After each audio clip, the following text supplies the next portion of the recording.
Wooks and Warlocks contain sex, drugs, and rock and roll, as such is intended for adults. Listener discretion is advised. Content warning in description.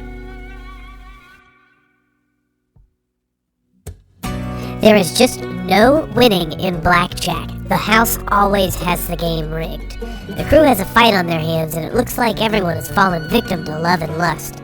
Good thing the gang's all here for this one. Some fights are just plain tough in the world of Wooks and Warlocks.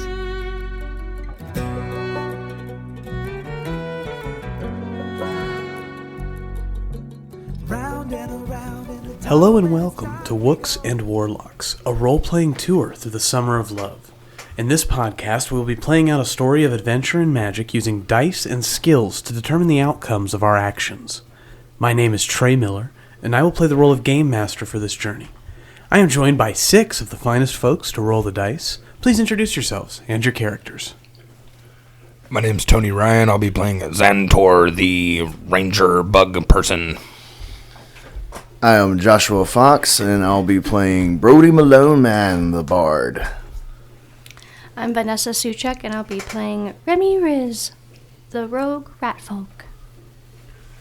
My name is John Lombardi. I'll be playing Elijah Woodstone, the Elk Folk Farm Wizard.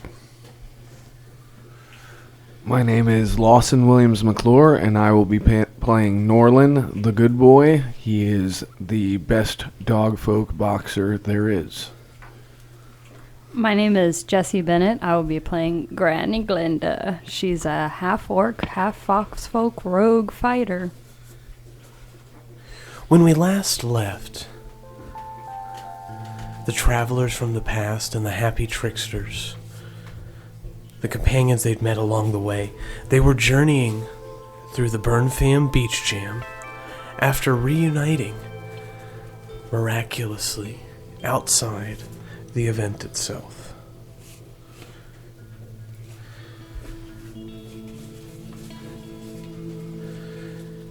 The crew moved through the burn, meeting Norland's lost brother and sister, Roy and Dee, and their new guardian, Julia, receiving warnings about Norland's master. Under Gil's advice, the group chose to travel to Knick-Knack's Blackjack, where they might find an item that would help them separate love and lust when the group encountered the goddesses inevitably at the burn. When they arrived at the blackjack table, they did in fact find a number of magical items that could be of use to them, including a flask with a double-headed snake engraved into its metal surface. When Elijah grasped hold of the flask after winning it in a game of blackjack, magical energy surged through him, and he felt the energy of the item. Just as this happened, fire surged to life in the effigy of the burn behind them, and their host, Knick-Knack, took on a zombie-like appearance and began chanting the words "burn." Simultaneously, all across the burn, this chanting could be heard from voices echoing. As the flames grew higher on the effigy, shadows cast over love and lust in their twin snake form, and a new companion to lust, but a familiar visage to the Trace Kinos, a dolphin. We return to the group just on the precipice of battle. Is there anything you would like to do before you roll for initiative? Wheezy F, baby, you. Oh, you. Wow, Xantor! I'm gonna fuck you I'm gonna up, kill you. bro. I'm gonna kill you. I'm Oh, gonna kill you. God. You're dead right now. You're dead. You're dead. Roll for. Roll for initiative. I was going to go for a quick intimidate roll. Roll for intimidation. I'm going to Yeah, can I... Having the same mindset as Granny, as we were both going after this flask, I'm going to toss the flask to Granny. Because I do believe her stealthiness will... Alright, so you're going to pass off the flask to Granny Glinda just before battle begins. Exactly. Xantor and Norlin, go ahead and roll for intimidation to see if we can give these folks some disadvantage on their rolls. In return, they're going to attempt to intimidate you. I got a 7. Okay, so your target got a 16. The love and lust look at you and in sequence or in unison, and you have disadvantage on your initiative roll as they have startled you just a little bit. Xantor, what was it? Got a 3. They rolled a 15. Wheezy like starts pounding his dolphin chest and going like,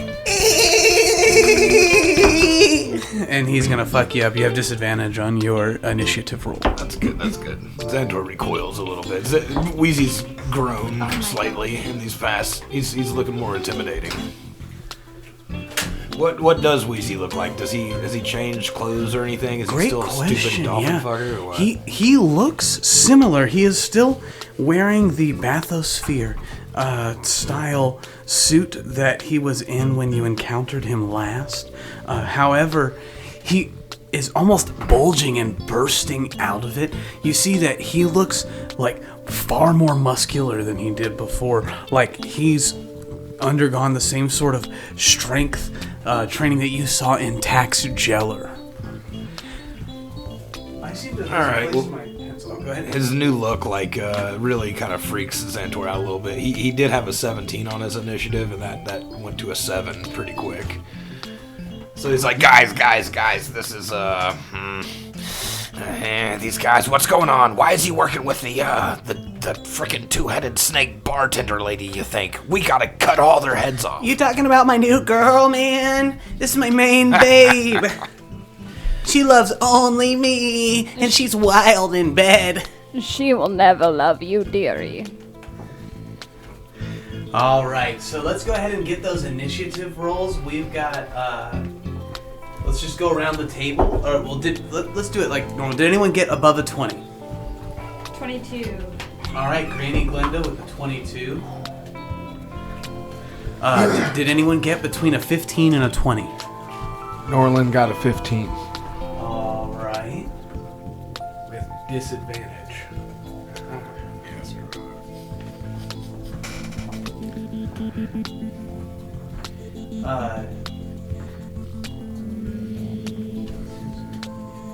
Okay, who got between a 10 and a 5? Or a 10 and a 15? Eli got a 13. Alright.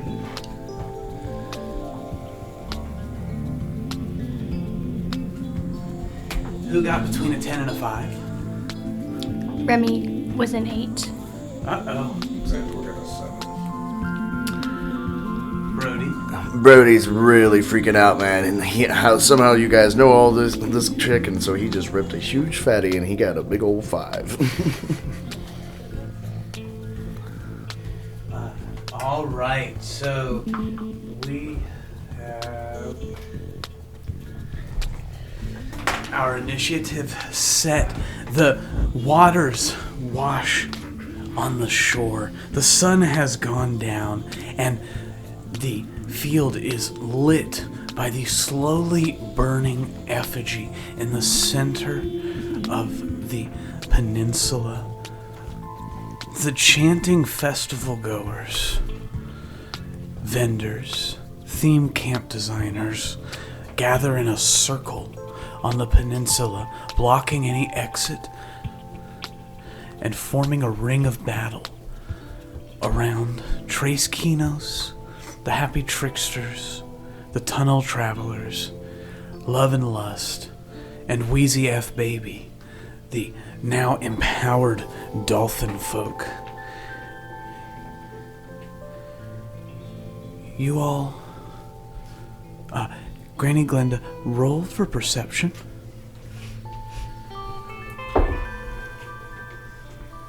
$12. With your 12, you notice that there seems to be a chamber inside the effigy that's holding an item. You feel a familiarity from the chamber in the effigy. While you can't quite place your finger on it, your intuition tells you that, as Festivius said, Parker's ashes were somewhere here at the burn, and they would be used in some sort of ritual to bring the dark god Pride into the world. We'll begin battle with Granny Glenda, who now has the flask. My God, I think those fuckers have my grandson's ashes. And she's gonna pull out her pistol and fire off a shot at the snake lady.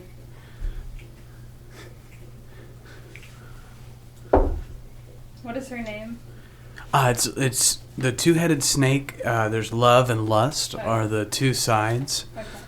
They speak in unison currently. Okay, so I don't know which side is which.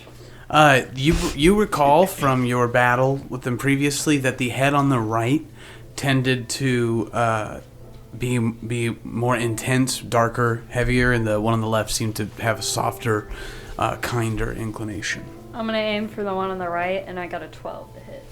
Alrighty, that does not hit their AC. Shoot again. Do you have I think you only get one attack per turn. Are you gonna action surge? Oh, yeah. No, and then I'll pass. All right. Are you gonna move anywhere on the battlefield? Are you currently you're inside of Knickknack's booth, and you have shot to start the battle? Yeah, I'm gonna move a little bit closer, but I'm gonna probably move about 10 or 15 feet in front of me, but not too far. Stay a little bit far away, and then yeah, I'll be done. Alrighty. Next up is the twin heads of love and lust. The right head is going to begin muttering and casting a spell. You see that they are empowering Wheezy F Baby. They cast a haste spell on Wheezy. Meanwhile, the other head utters an incantation dark and foul. You can feel the heat reverberating off of her energy. She shoots out a fireball straight at the tent. It is going to hit in the center of the group, and it will engulf Norlin, Remy Riz, Elijah Woodstone, and King Kenzie. Go ahead and make a dexterity saving throw.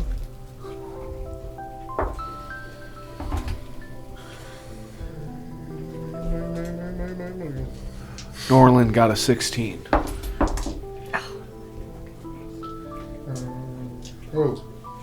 Elijah also got a 16. All right. A 16. Well, and we're waiting. Is that Remy got a 5. Uh-oh. That's with your dexterity bonus? My goodness. How'd you get a plus 6? Oh, plus 8. All right, I have Remy with an 8. Remy has an 8? Yes. That's still not enough. I know. Oh my goodness, look at how lucky they got. That is an awful lot of ones. Nice. So, let's see. 11. Alright, so if you failed, you're going to take 17 damage from this fireball. If you passed, you're going to take 9 damage. What was the save? The 16. 16? Oh my god, just made it. What was half damage? 9 damage. It is now, and I believe Remy has evasion, so so you take half damage half inherently. of 17. I think. Yes, 9. Okay. You always round up when it's half. Norlin, it is your turn. Alright. Norlin is going to dash forward at the snake bitch.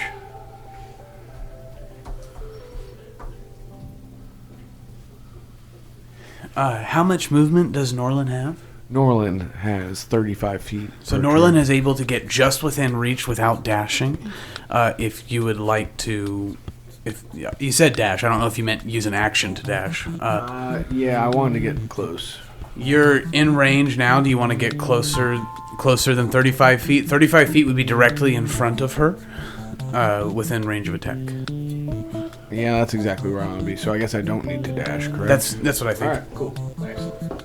All right, so I get 2 attacks per action. Being a fighter. First attack. Does a 25 hit? A 25 hits.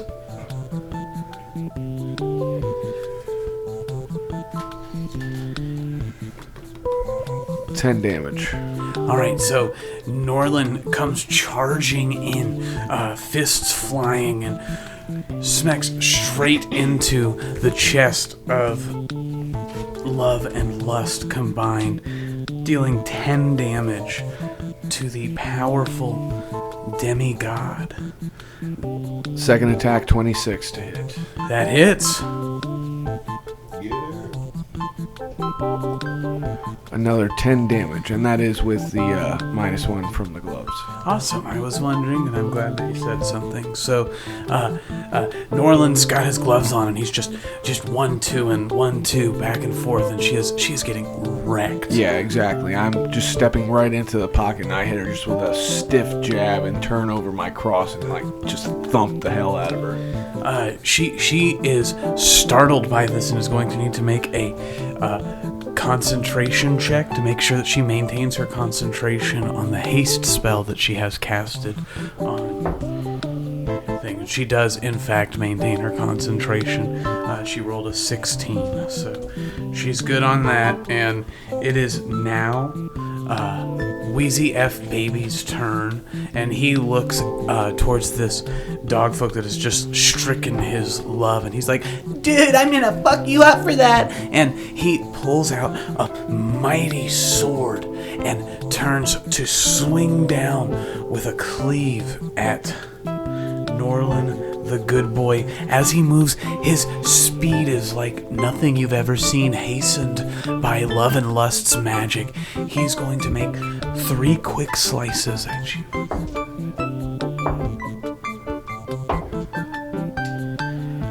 Has to be the 13, so I'm sure I just got hit a lot. Surprisingly, you got hit none. As it is almost like it's like watching the YouTube video of the young man with the broom lightsaber in his garage falling and swinging his sword. Wheezy begins to draw his sword on you, and it is an intimidating sight, and as he swings it, it is clear he is not used to its heft, and he swings wide on his backswing to attempt to take you. He swings over your head, and as he attempts to chop back down, he falls backwards, his sword sticking in the ground. No! And it is all he can do to pull it back out and stand at the ready in defense. All 3 of his attacks missed. He rolled a 2, a 6, and a 7. It is now Eli's turn. Alright. I'm gonna move forward. Oh man. Alright, I'll move up like 20 feet forward. So you're going to move 20 feet towards Love and Lust, putting about half the distance between where you were in the blackjack tent and where they are in front of the effigy. Yeah, and then I'm going to kneel down and touch the ground, and 20-foot cube of earth underneath the dolphin dude is going to jettison upwards into the air, and he needs to make a 16 dex save. All right. He does succeed on the dex save. So I think he takes half damage from that. All right, so the earth explodes around him, and it is all that he can do to move with the quickness to avoid the erupting earth shattering and cutting around him. He's still sliced slightly through his bathysphere suit. You see moisture leaking out before it is magically repaired again, and he takes how much damage? Half would be 13. All right, that's still nothing to shake a stick at. As this happens, you hear a sound from the crowd around you. Burn! Burn! Burn! Yes, burn! Burn! Burn! Burn! Burn! And all of your dog friends from dog camp turn towards you and lift their hands to the heavens. They're going to shoot out a firebolt from each of their fingers. One at Norlin the Good Boy, and it hits exactly at a 13. This is our DM, people. He's making us kill dogs now. We're gonna do this. You don't have to kill them. Yeah, puppies. He shoots at, you see Julia shoot at Elijah and miss. You see D shoot a firebolt at Remy Riz, but the bolt flies wide. Finally, Roy shoots at Xantor and hits. So we're gonna have 2 firebolts hit here. My buddy. Give me the damage, I keep please. rolling ones. I hate this. So Norland's gonna take 1 damage, and Elijah's gonna take 4 damage. As these. Oh, I got hit. I thought it missed. I mean, I'm sorry, Xantor. Okay. I swear, if you're a regular listener to this podcast, I just say everything hits Elijah. The weakest one. I'm That's so the wizard. sorry. I just there's a lot to keep track of, and Elijah seems like a good one. He's like girthy horns. He seems durable. It has nothing to do with his constitution. So, as the firefly, you see the faces of your companions contort, and though they cannot stop their chanting, you see that they don't want to be doing this. They're clearly mind controlled. It is now Remy Riz's turn.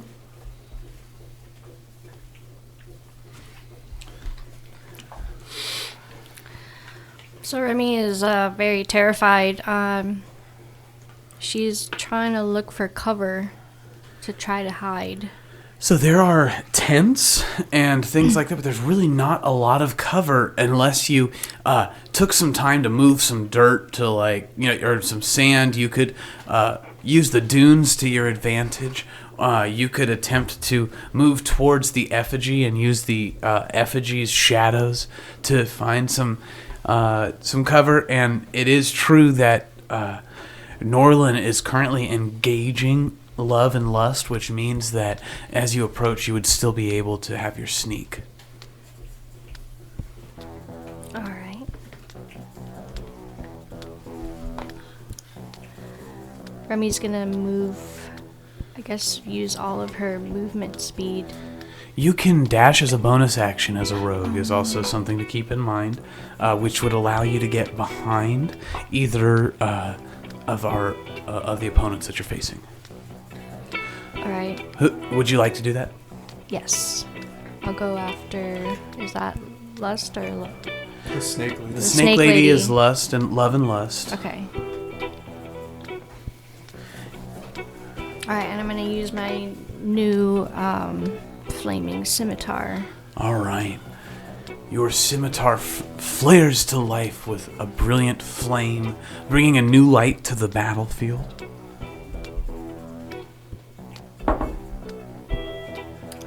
You do have advantage on this attack Nice. because you are flanking. Okay, so 25 to hit. It wasn't a natural 20, though? No. Oh, okay. I was got a trying 19. to put it out in Yeah, let's reverse. get a natural 20. Natural 20. Natural 20. So, no, it's not natural 20. It's just those people chanting burn. 25 does hit, though. That's going to be plus your sneak attack. Is it nighttime?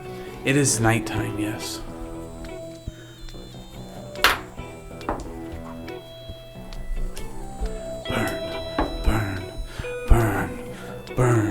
Plus the scimitars. Burn.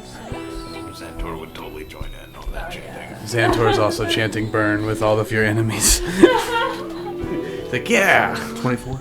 I like 24 total. 24 plus 10, so 34. 34 damage for a mighty burning strike. You hear Love and Lust shriek as they take horrendous damage. Their cauterized flesh stench filling the air. Is that your turn? I would like Remy's getting the fuck out of there. So And your bonus action dash. yeah, so you yeah. can't disengage right now. All right, so you're gonna stay close even against Yeah. your greater judgment. here we go. Xantor, it is your turn. Movement left after a hit. She can't disengage. Oh, She would yeah, take an you'll get opportunity an attack. opportunity. Yeah. She can disengage your next turn. Xandor will not be doing that. He'll scoot around, like observe the battlefield and kind of like look for any kind of cover, but just basically in crossbow range, you know, because he's just kind of testing the waters and wants to like, you know what? He does really hate this. So he's gonna change his mind and pull out his shotgun and be like, you know, if not for her, who? And he like, He's got it stored in there with all those mega elixirs and like full restores and 18 is he shoots a shell at her. an 18 hits. Give us some damage. 9. She recoils from the blow, realizing that everyone is focusing on her. All right, he did take fighter last time, so he has been practicing more specifically with his crossbow. So he'll like take a shot with his prepared crossbow for 24 to hit, 24 hits. and then just another 9 damage. So Xantor's just crossbow in one hand, shotgun in the other hand, lighting her up. As you shoot the crossbow, you realize that. Roll for perception.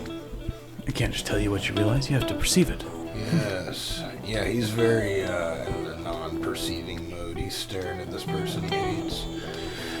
So his perception, although, I mean, he is sharp as a fucking cyber ninja. 17. All right. So you notice that she doesn't recoil to your crossbow quite as much as she did to the shotgun blast or to the magically enhanced attacks of Norlin the Good Boy and...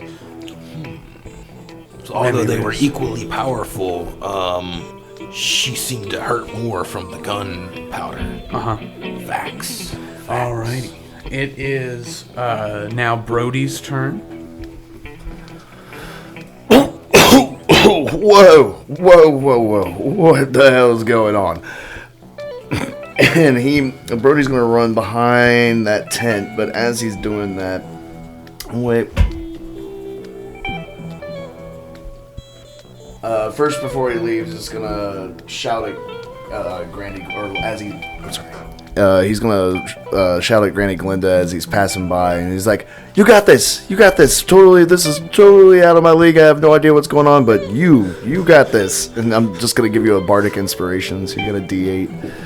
And then for the rest of my turn, as I'm running, I'm also just like, "Oh man, I really hope this works." And I'm just gonna hold that monocle up to my eye, and I'm gonna stare at Love and Lust. All right, yeah. So and that's your action for turn. So you're gonna see that. Let me see what her HP is at currently. So she has 135 HP remaining. She has resistance to non-magical weapons. She has resistance or immunity to resistance to fire damage from non-magical sources.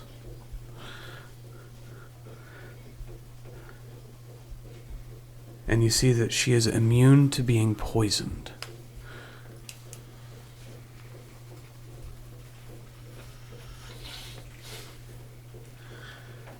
Whoa, it did work. I'm so glad I doubled down. What did you learn, brother? Don't try to poison it, bro. Don't try to poison it. Fire's probably not a good idea either. All right, so it is now back to the top of the key, but before Granny Glinda is able to move, you hear the chanting once more, this time from a very familiar voice. Burn! Burn! Burn! Burn! And you see from the direction of the bacon camp a dragon in a tutu walk towards you. Xantor, roll for perception. Xantor would love to perceive this and would assume that she's on our team, although with his natty 1, he got a 3. Xantor does not recognize the voluptuous shape of Penelope, the fairy queen, in her dragon form, as she chants burn and begins to shoot a firebolt in the direction of Granny Glinda. Oh no. I've lost my d20 to the nethers. Does a 12 hit Granny Glinda? My armor class is a 16. So, as the firebolt shoots from the finger of Penelope, it misses. It is your turn, Granny Glinda. Okay. So Granny Glinda is gonna take after Remy and use my bonus action to dash behind the snake lady as well. Alright. And then I'll attack her from behind with my vicious dagger, new dagger. Or my vicious sewing needle. And that one has increased critical damage? Yeah, if you roll a 20. A natural 20, it's plus 7 damage, I think. And remember, you have advantage on this roll because you're flanking.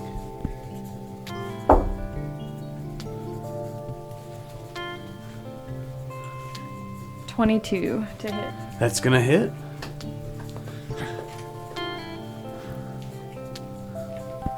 Okay, and that's gonna be 9 damage. Alright. With your sneak attack and everything? Oh, I forgot. Anytime you have advantage, you get your sneak attack I damage. forgot I was.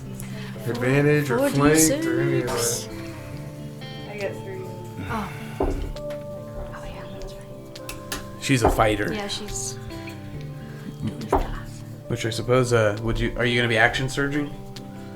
Oh yeah, I guess so. So that's an additional 9 damage. So that's gonna be 18 damage total. And then I'll go ahead and action surge. And a hit again. With, Oh, she should be making concentration checks for all of this. yeah. She fails her concentration check, and so you see Wheezy beside her just fall like sort of dumb as the spell fades and he is stunned for 1 turn. Fuck yeah. Fuck your hasty But I'm bitch. not sneaking anymore, correct? Correct. 14 to hit? That does not hit. You still have advantage because you're flanking.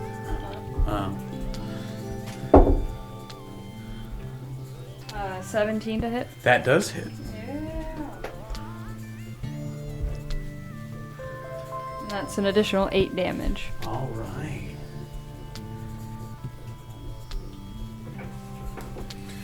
Pump it up.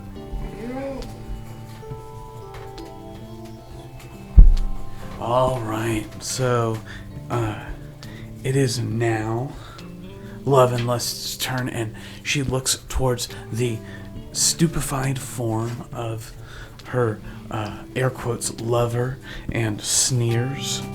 She is going to tisk. None of you are worth it. This is all supposed to be mine. I will bring pride into this world. And she looks back at the effigy and looks forward and just sneers. She's going to Misty Step to about 50 feet to the other side of the effigy. And then she is going to look towards the gathered group and she's going to cast an Eldritch Blast, this time with 3 targets shooting out. She's going after Norlin the Good Boy, Remy Riz, and Granny Glenda. Norlin does an 8 hit. Does not hit, in point of fact. Granny does a 14 hit. It does not. Remy, I'm sorry, I bet a 21 does hit. So, we're going to deal some damage on that one. 2 damage. This is real white knuckle battle stuff here, folks. Rolling 1s and 2s on this damage. Weak sauce. So, she is clearly flustered as she did not expect the strength of your resistance. It is now Norlin's turn. Well, now that the snake lady has run away for a second, or at least out of my reach, I'm going to turn and I'm going to fight Mr. Dolphin Face. Alrighty. Bring it on, bitch.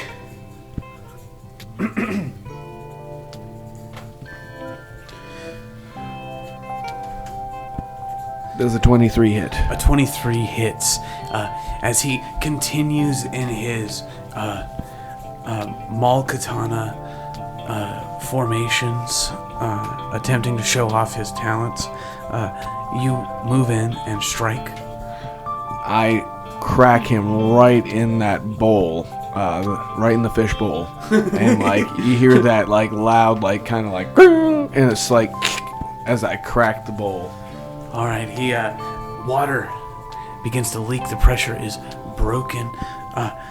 You see that his fish head is beginning to become less magnified as the water's draining out of his suit. Does a 16 hit? A 16 does not hit. I will action surge and I'll make 2 more attacks. Okay. Just go ahead and make both attacks.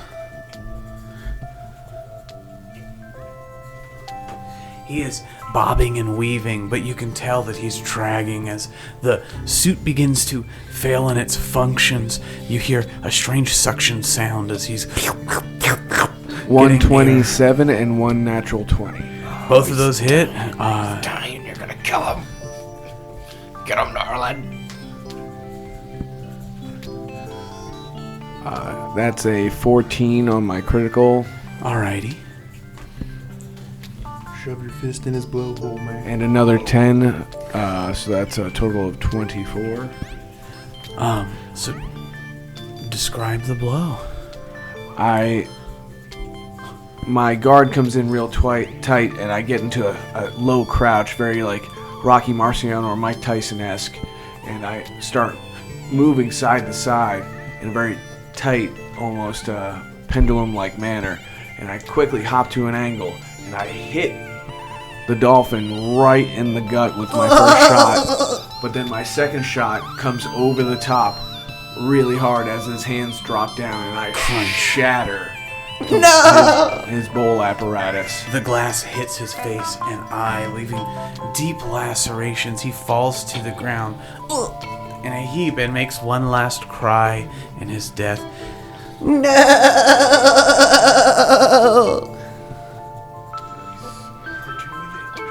Elijah Woodstone, it is your turn. Can I perceive or make a perception check as to what's going on with this effigy thing? Yeah, the effigy is... Yeah, roll. It's not very good. It's only a 7, so I don't really see much.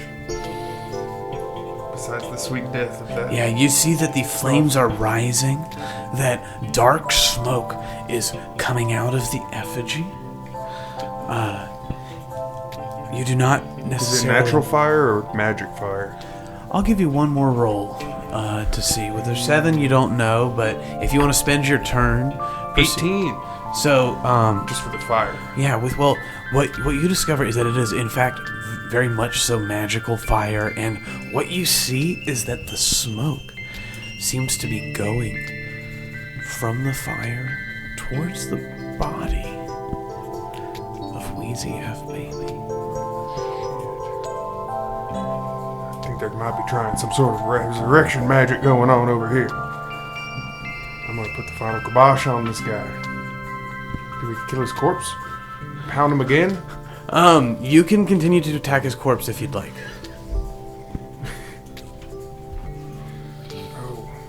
Put the fucking fire out. He's too big for that.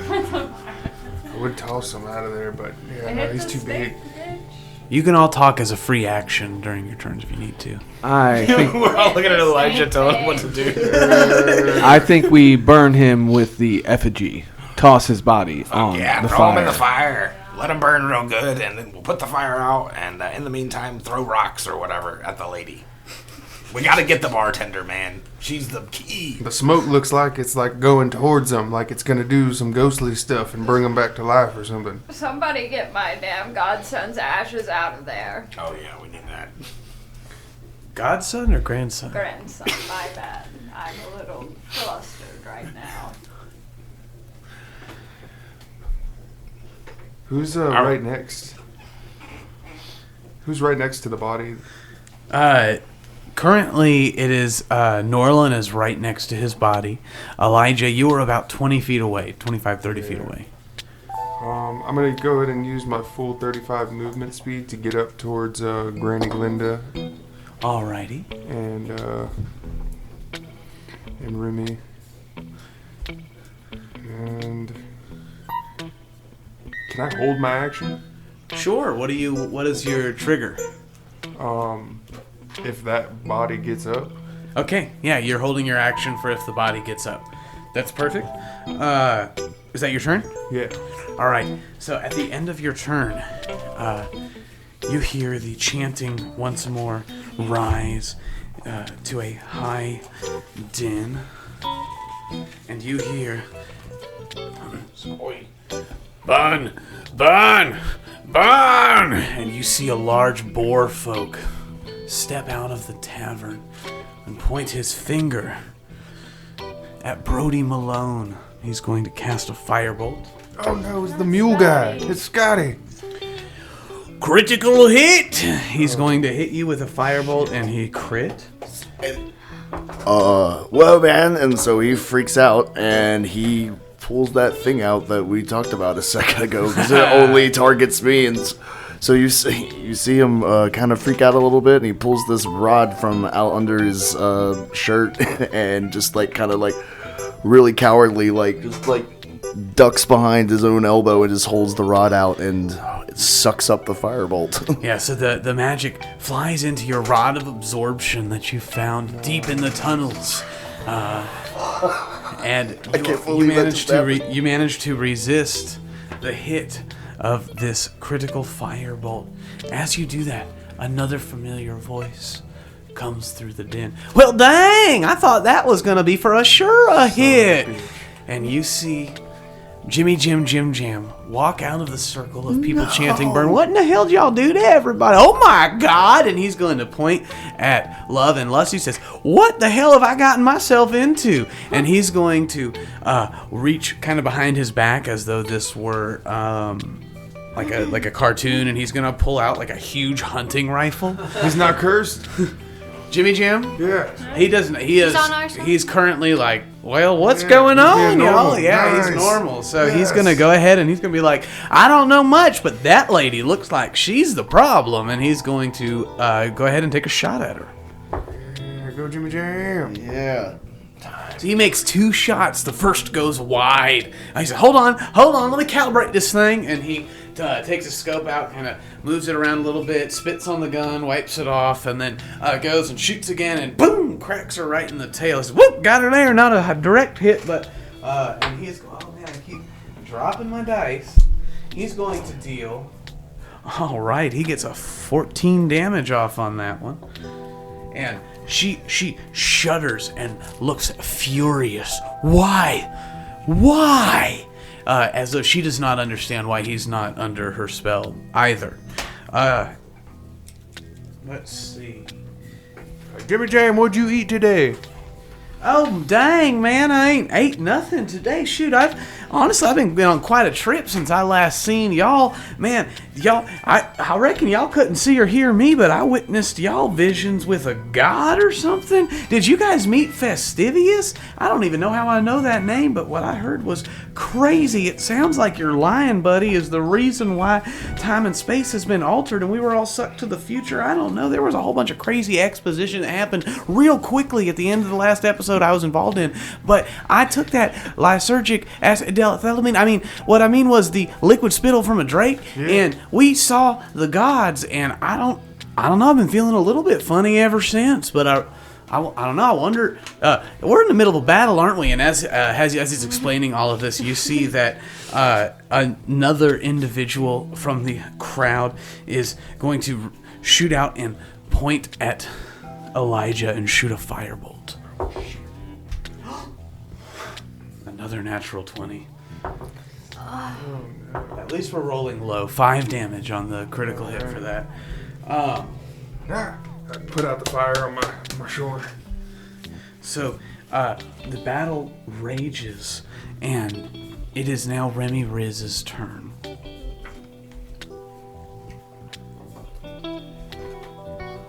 if I could only be invisible right now.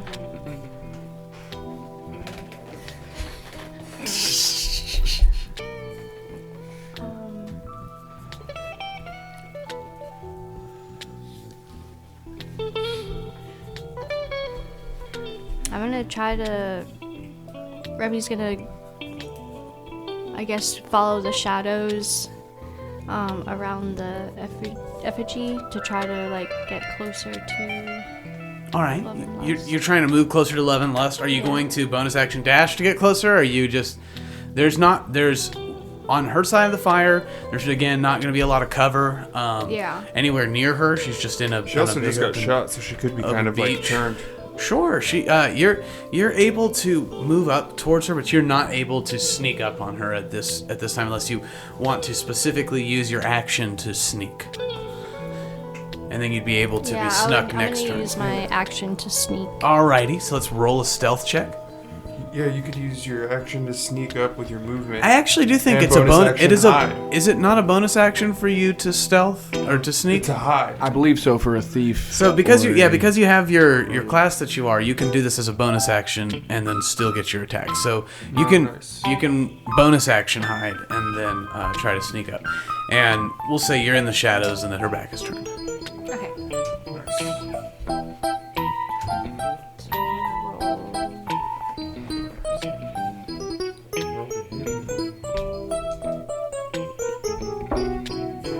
Natural 20. All right, and that's your to hide or to attack? That was your... That was an attack roll, I think. Yeah. Oh, did you have to roll to hide? I thought You do still have to roll for stealth, but we'll use that for your attack roll. Roll for stealth, though, to make sure that this will determine whether or not you get your sneak What a attack. generous DM you are. You know 15 what? plus 9, 26. That's definitely your stealth. You 24. sneak up, you get and so you'll be able to get your critical sneak attack damage on this one as well. Okay. The This roads is gonna be a tearing lot up. of rolling. You can either Use Okay, use the let's app. just- Yeah. Wait, you want D6s? She's gonna. I'll just. We'll do the app to I'll save just time use in the math app, as well. Yeah. digital's easy. Xantor, what was that? She's gonna stay invisible after this too. I guess was She's not invisible. She just said she wished she could be invisible. Oh, missed that. Yeah. Xantor assumes all wishes are literally going to happen for anybody who wishes them. Wishes of enough. And Someone said invisible. I think that's you're invisible, right? So 29 of piercing damage. All right. Convinced himself so much that he doesn't see her. where did you go? So fast. All right, so she is thoroughly bloodied, broken, and battered, quite weakened, and you see that the stark control that Lust had over the second head is beginning to shake. You see the two heads begin to cease acting in unison. What has happened to me? And you see one of the heads acting independently of the other, beginning to question its actions. You see Love and Lust separate, if only in mind. It is now Xantor's turn. Alrighty. We're seeing a bunch of is it seeming like there's a good side? Xantor's never liked this bartender, not even when there was a fake good side.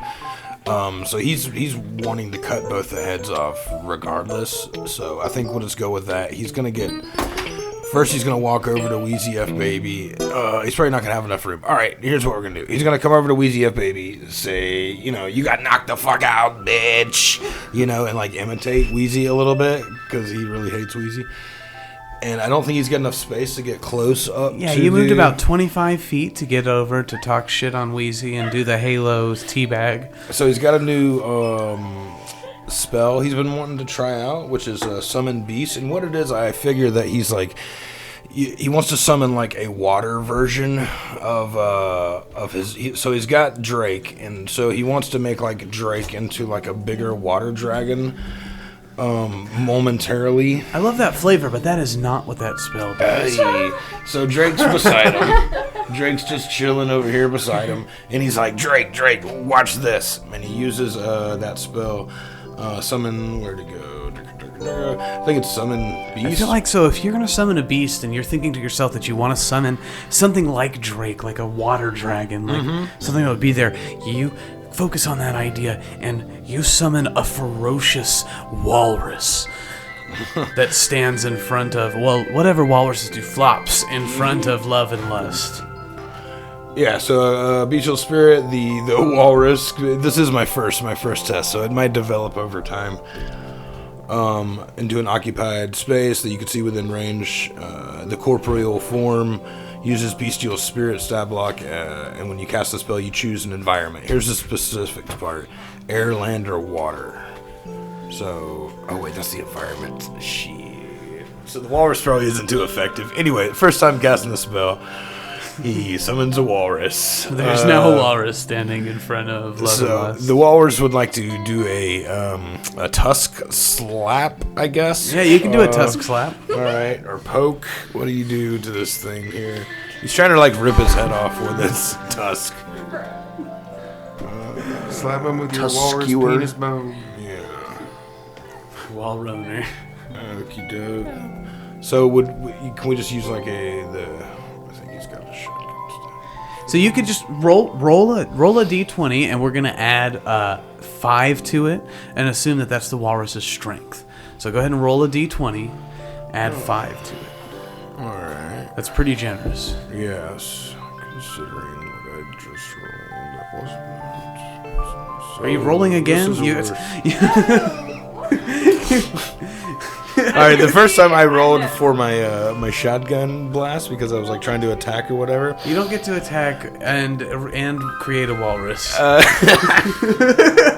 not. You rolled a 2. So I did roll a 2 for that second one. So we're adding 5. This is a 7. So for the walrus appears. First time and- spell, guys. First time and spell, attempts guys. to slam into love and lust, and she is just absolutely offended, and the walrus just sort of claps its flabs and does very little effectively as it swings its head and misses.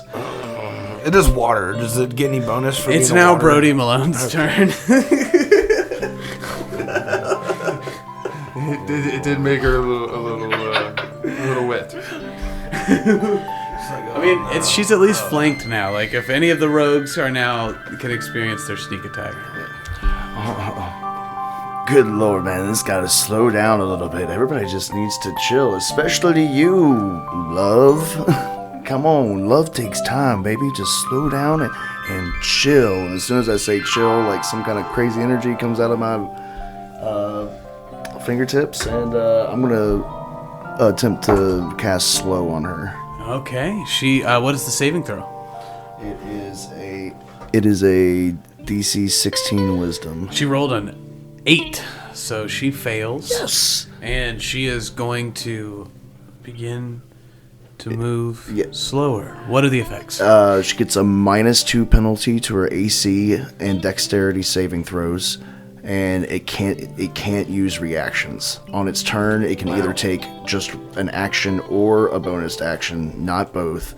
and it can only make one attack if it has the attack action. If it casts a spell with a somatic component, there's a 25% chance the spell fails as a result of the target making the spell's gestures too slowly. And you get to repeat the save at the end of your turn, and it ends on a success. Awesome. So, as this spell kicks in, is that your turn? Bonus action, I'll just be like, obviously I'm going to move closer to do that, because it has a 120-foot spell range, so I would have gotten closer, and then I would say, Nolan, did you see that? She's totally chill now, bro. And then I guess that inspires you some way, and I'll give you I'll give you a D8 on whatever you would like, good sir. I am inspired. So, with that, we're going back to the top of the key, but before that happens, the gathered crowd, seeing that their controller is in danger, is going to attempt once more to shoot firebolts. Each of you are going to be targeted. Xantor, does a 20 hit? Yep. Brody, a 5 probably does not hit. Remy, a 7, I'm imagining will not hit. Elijah, 17. Reaction shield does not hit. Norlin, 18.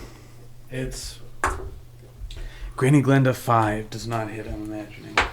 Alright, so for those that hit, you're going to take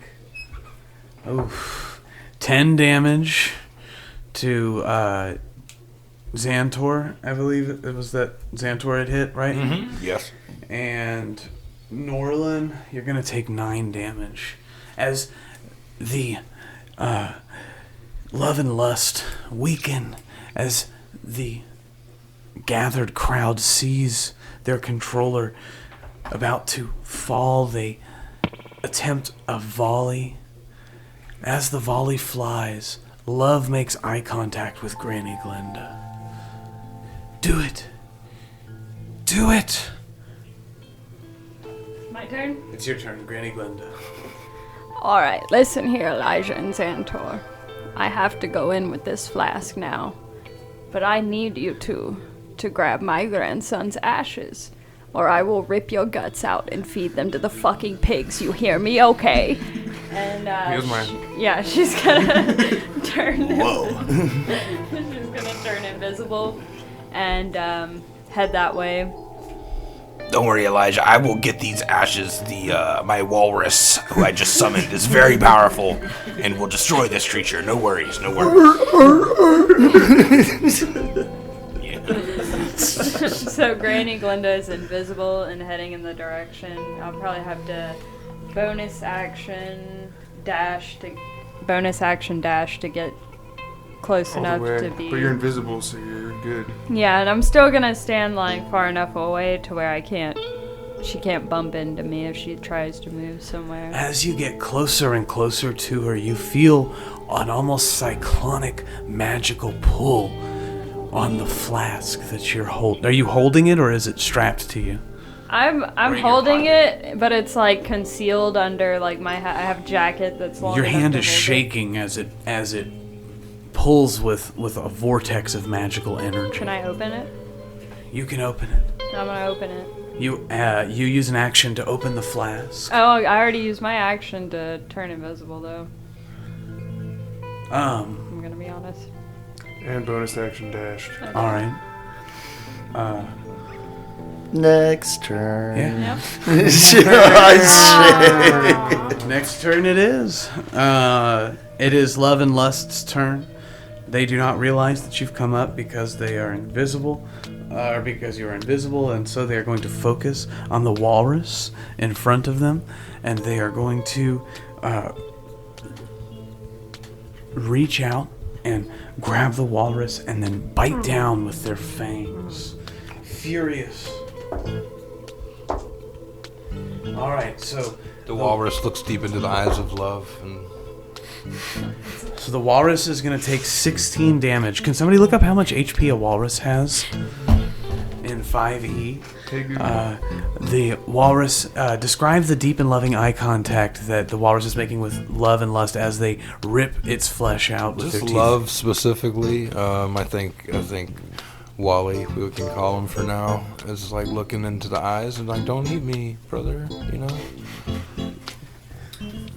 Like I'm alive. I'm a living thing. 40 HP. So Wally is sitting there with giant, sad, sorrow-filled eyes, begging not to be consumed by this goddess, and it just takes the blow, and it is now Norland's turn.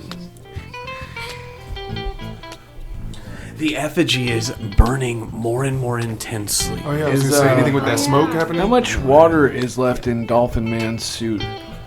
There's very little water left in his suit because it's been cracked and broken, but there's water all around.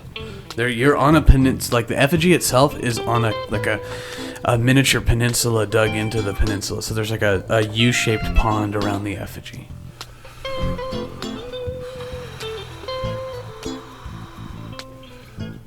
To knock the effigy into the water, if possible. Okay, that would take a strength or athletics check, and this is going to be at disadvantage because it's very big and nothing has been done to the effigy yet to damage it. If you're just trying to knock it in. So, disadvantage athletics check.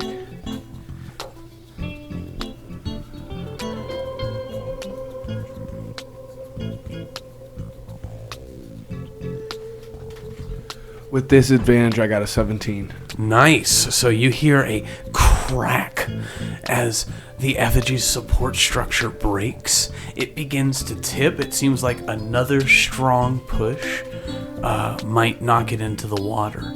It is burning, and when you touch it, you're going to take a d6 of damage. So you take 2 damage. That took an action to do that. Do you have a bonus action you'd like to use? Can I bonus action shove one more time? Sure. We'll say that can go. This is again at a disadvantage. As you rear back, driving forward, your shoulders. Are you pushing with your shoulder? Or are you pushing with your arms? How do you approach? I'm actually like kind of jumping up and kicking it. Okay, and what did you get? What'd you roll? Disadvantage. Take the worst roll. Disadvantage.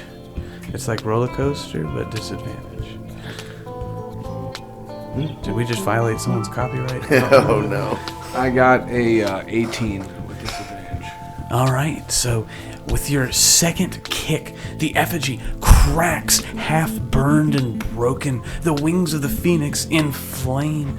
The effigy tips and falls into the canal pond surrounding it. You hear a sizzle as the majority of the effigy is submerged. The top of the effigy still burns. The secret chamber inside jostled.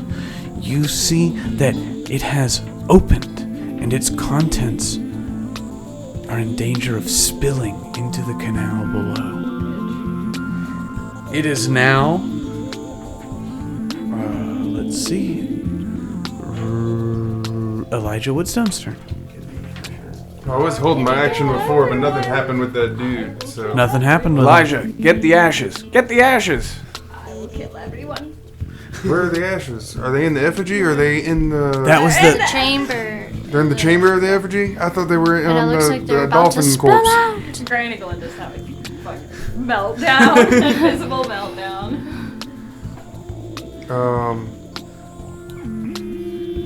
Alright.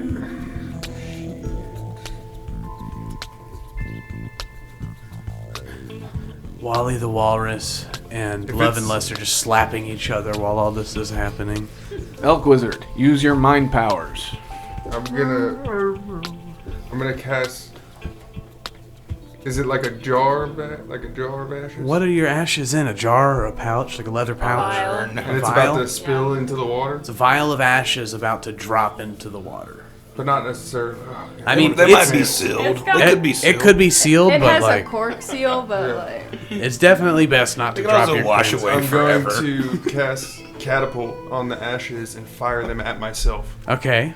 Holy shit. All right. And then attempt to catch them. Okay, so roll for dexterity. Let's see. This is a spell, so I'll let you make it an Arcana roll to try to aim it at yourself in a way that you can catch it without shattering the ashes all over your body. Like I'm aiming it at like my furry chest. This is And I'm just Alright. gonna like a football. Like Okay, absorb it roll into my chest. roll for Arcana to try to catch it. That might be one of the coolest uses of catapult I've ever seen. That's awesome, man. 18 plus whatever. Yeah, so 18 plus numbers. You like you can't see, but there's like Granny Glinda is almost like multi-classing into a 26, psychic blade rogue, and you can feel like mental daggers poised at your temple as the ashes fly through the air, and everyone that is paying attention, their buttholes clench, and then all of a sudden it's like the Grand Canyon. Whew, release as everyone sees you catch the ashes. They do not break. Yes, the ashes are fine. Whoa, man. Buttholes unclenched. The battle continues. Do you have a bonus action? Oh no. As you all fight, the surrounding members of the festival once again are going to lash out with 3 fire bolts. These each hit their target. First Remy Riz, then Norlin the Good Boy, then Xantor. You are each going to take... Remy, you're going to take 3 damage. Norlin, you're going to take 7 damage. And Xantor, you're going to take 2 damage as they chant burn, burn.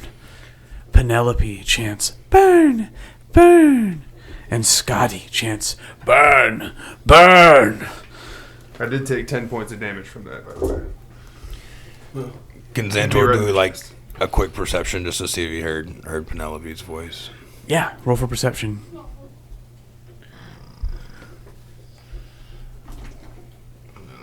Was it his turn? I forgot the rotation. You can just roll for perception because it's wonderful. And it is Remy Riz's turn. 11. You do not notice her voice. Alright, Remy is gonna run up to Granny Glinda. And, should we take this fucking cunt out? What's your plan? well, I've got something magical for this lady coming soon, but I think you could probably get another stab or 2 in. Damn straight. Alright. So we're gonna do another... Execute. 16 plus... 24 hits. All right, yeah, 24 definitely hits, and she is flanked by Wally the Walrus, so you're going to get your sneak attack damage. Hell yeah. Kill her, kill her, kill her. Some of those. Yeah. Not too bad, though. Plus the regular attack. It's a D8 plus 3. So another 6. So 21 piercing damage. All right. So as she takes the damage, she is hurting bad. She would go to a knee if she were not a snake person with a slithery bottom half. She's got one knee in there, right? She's got something. She's kind of all knee. What part of the snake do you say we're eating? Centaur. Do you want to use your bonus action, Remy? I kind of want to Remy is intrigued and wants to be by Glinda's side for this moment. All right, so you're gonna kick it. It is now Xantor's turn. Yeah, he just wants to get up and shoot it. He just wants to get up there and shoot it. All right. And so he'll take all his movement to get as close as he can, and then You shooting with your shotgun? Yeah, and he's aiming for the lust side because Xantor's a kind person, you know. He doesn't try and, you know. Contradictory to what you said previously in this fight. Go ahead and roll for attack. And he's like, at the same time, just like his walrus was earlier, he's like looking into the eyes of the thing and being like, you know, do we even really need to do this? Like, do you want to talk before I pull this trigger, madams? I mean, you could. Do you want to roll for insight on that? Like, do you really? No, I'm saying that to her Okay. face. Like Xantor's looking at her face. She wants to kill you. Is what you get in that's response. okay. Xantor, are you the walrus? No, Xantor Yes. like has. Well, I would use all his movement to get up as close as possible. And now he's gonna shoot her with a shotgun. within shotgun range. All right, so go ahead and roll for attack. And actually, you know, he would get probably halfway close and then pop a crossbow because he's got double attacks now. All right. So he would pop his crossbow attack first. Oh, jeez. Which is a 13. Does not hit. So it whizzes by her. And then you pull out the other hand with a shotgun. Oh, there we go. It's a little better. 27. All right. With 14 damage. She is shuddering as the shotgun blast has taken what little remains of her health. She will be easy prey for the flask. It is Brody Malone's turn.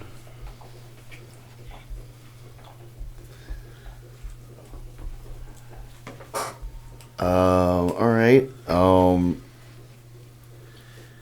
And we want her to use the flask on that. It's not like, we don't want her to take her out. Or We don't anything. want to die.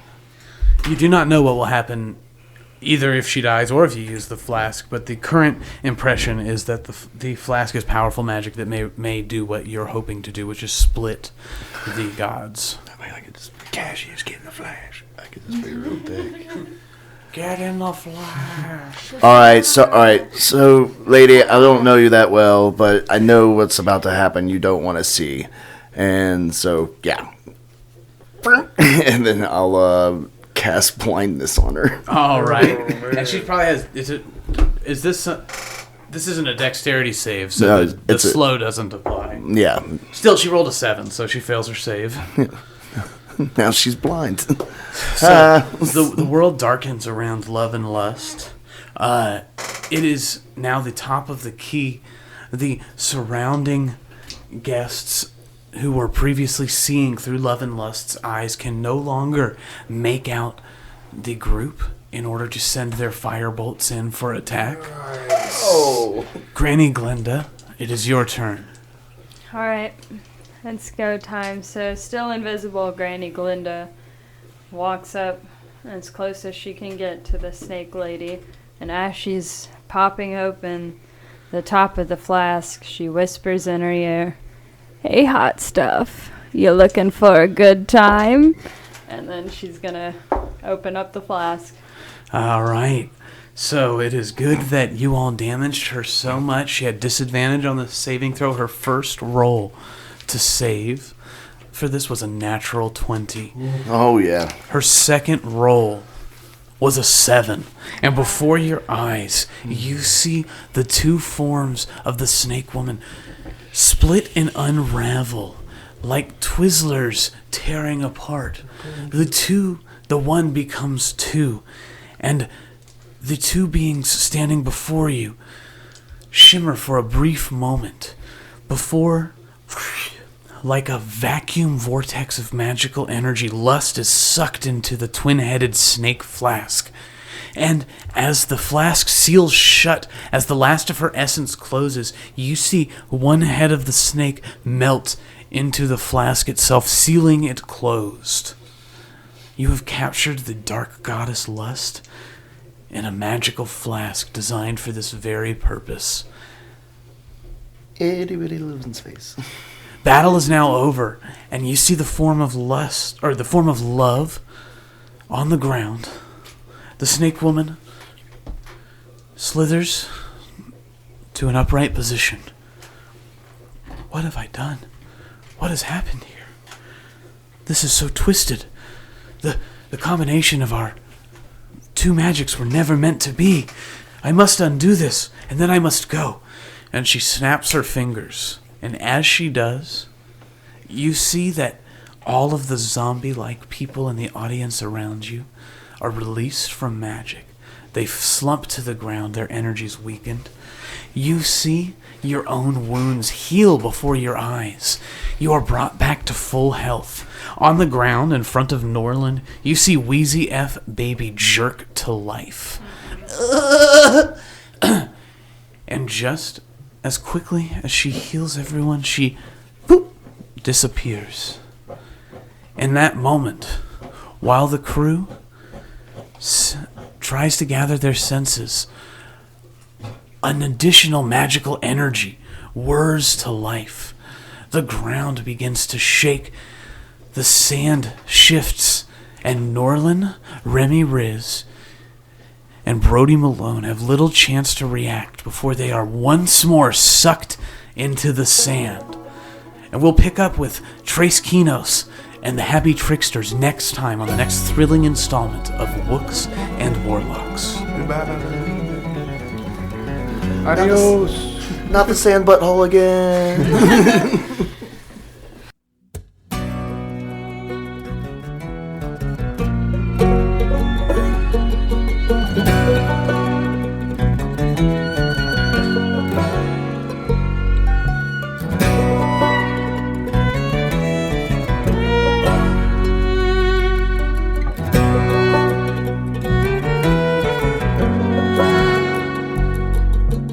Round and around in the tunnel when it's dark we go, searching through the rubble for what once was spark like a shout in the night. And the sight of the past, it can fill us with fear or might, though we know the wheel comes back after time. Oh, sweet time. And the soul will rise from the ashes. We will climb as we shout into the night. Let no man mute my battle cry. Wooks and Warlocks features Anthony Ryan as Xanthor, the Bugfolk Ranger, Jesse Bennett as Granny Glenda, half Foxfolk Rogue, John Lombardi as Elijah Woodstone, the Elk Folk Wizard, and Trey Miller as Dungeon Master. Intro and outro feature the song Flight of the Phoenix by Tirefire. Recording and editing are completed in-house by the Wooks and Warlocks team, recording consultation provided by Adam Horwitz. You can find us online at Spotify, Apple Podcasts, YouTube, Facebook, Instagram, and Discord under the name Wooks and Warlocks. Links can be found in the description. If you would like to sponsor an episode of Wooks and Warlocks, please contact us at wooksandwarlocks@gmail.com. Thank you for listening. Dark clouds brew in a storm deep in the sky. Words spoken in anger, vibrate like a neon sign in the mind's eye, multiplied by time and time again. It's those we love that we lose when we struggle with what's inside, just hoping for hope, something to ward off the fright. And the soul will rise from the ashes.